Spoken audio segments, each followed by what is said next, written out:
Hello, this is Dr. Dave Gatros, and this is for students in COP 3014, Programming 1, C++. Today we're going to talk about stream input and output, mostly output. We've got our basic little program up here. You'll notice that we have our IO stream. We've also got two things you've seen before, IO manip and string libraries, but we've added one other thing. We've added fstream. This is the library that allows us to read from and write to files. We've got our basic little program up here with a constant you've seen before, a string of months or month names. And what we're going to do now is write to a file. What you're going to do for your assignment number 4. Stream IO works exactly like standard IO to the screen. Instead of using cout, you're going to use a file name that you've created. So let's start off. We've got to create that file, and we're going to say ofstream. That's the output version of fstream. And we're going to say, we're going to give it a name, my file. Then we're going to turn around and we're going to open a file. You say my file, the name you just gave it, dot open. In Visual Express, it tells us we're doing it right. See, it says open is part of that library, so we know we're making progress. We're going to give it a name. We're going to say cal.dat. Okay, we've opened it up. Now we can write to it. To write to it, you do exactly like you would for cout. You say my file, less than, and say hello world. Okay. There you go. Now it's important to close the file. See, close is part of the library, so we know we're doing it right. And now we save it. And we build it. And now we, after it's built, we gotta wait till it's built. Once succeeded, then we start without debugging. Now you're going to notice right here it says cmd.exe was started with the above path as a current directory. Mine's going to be a little bit different. I'm on a network drive and it doesn't really like that. So what I'm going to do is I'm going to show you where your file should be located. Now you'll go underneath your Visual Studio location and you'll see projects. And here's my stream and output project right there. And under debug, okay, you'll see the stream, your program.exe. Let me remove this file right here. Alright. When I execute that program, okay, boom, it creates the file, cal.dat, and I open it up and there it is. Hello world.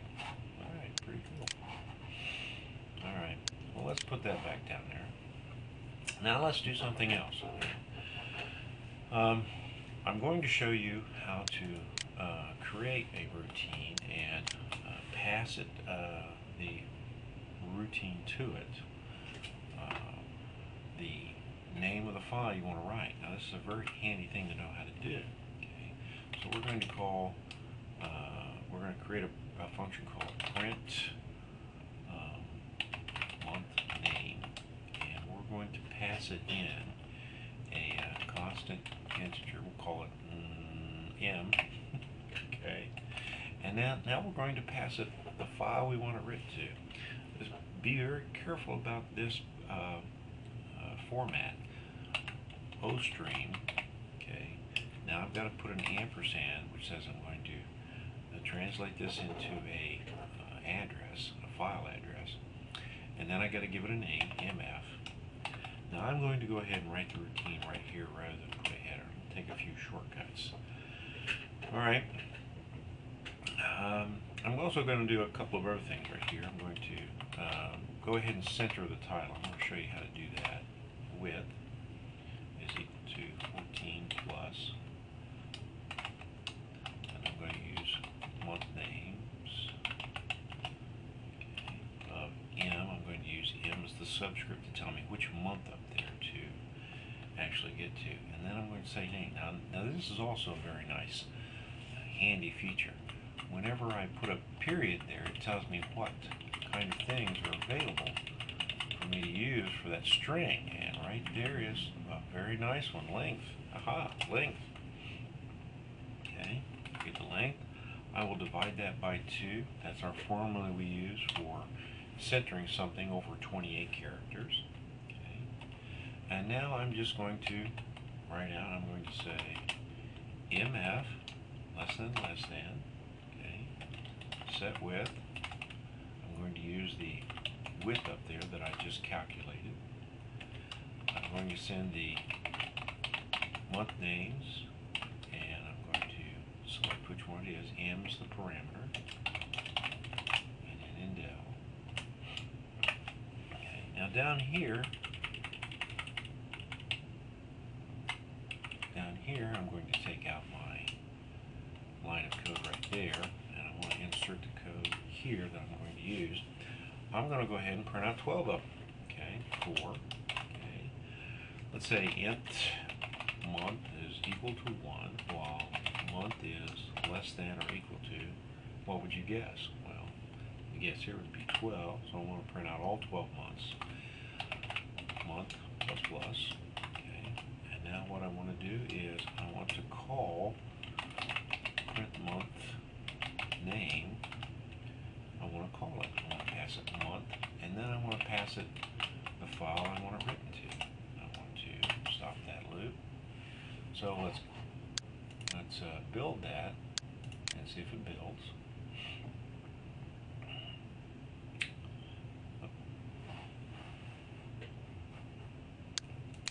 I've got a syntax error right here. I've got month names. I have got to put a paren right there. We'll fix that. Okay. Build it again. We'll see if that works.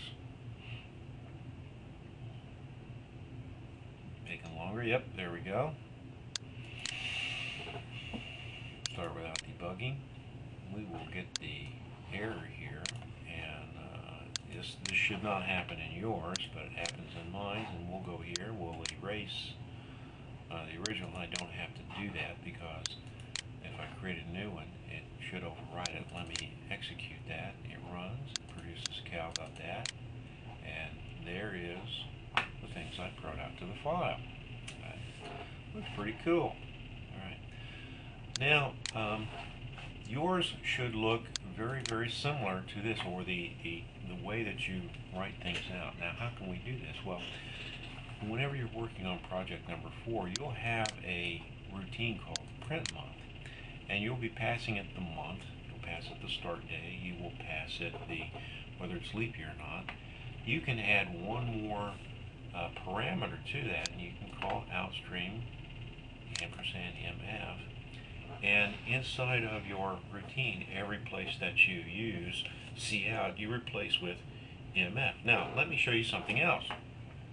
Okay, let me show you this. I'm going to change my file to cout.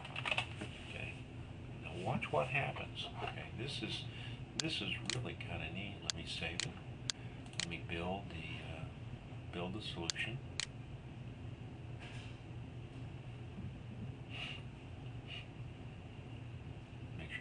Syntax errors. Okay, look, now what I'm doing here is I'm saying this is the standard stream output file. So what's going to happen is whenever I call print month, it's going to go up here, and every place that mf is used, it will be replaced with cout. So instead of going to the file, what's it going to do? Well, it's going to come to the stream. So let's start without debugging, and boom, there it comes to the screen. Isn't that neat? So what you can do is you can write your whole program, and you can design it so it comes to the screen initially, and then at the last moment when you're ready to test to see if it goes to the file, you can just change cout to what? Well, you can change it to my file and send it to there, and then look at it. Very, very flexible way of testing file output, and I hope this helps you. Play this video as many times as you want. The important things to remember here that we've gone over is you got to include the stream up here. Notice up here I put my constant for month's names up here. This is actually a better name to use than we've been using. Remember that I left the first one blank because January, the first month in the year, the index value 1 is actually the second item in the string. Whenever I call a routine and I'm passing in a file type, you notice I pass in MF right there. Here's the parameter, and go ahead and copy this exactly. You can give it any name you want. The MF is some name I gave it, but the rest of it should be exact. Give it a name. Notice that whenever I'm writing out to the file, instead of using cout, I just use the name of the file itself. Everything else is identical. Everything else is identical. And you'll notice in the main routine, which is where I open the file, I have to declare something of type OF string. That's the output. I give it a name. I open it up. Look at the format right here of the open. And right here, when I'm passing it as a parameter, I'm passing in my file, the name I gave it. Remember to close your file. Very good. Well, I hope this helps you.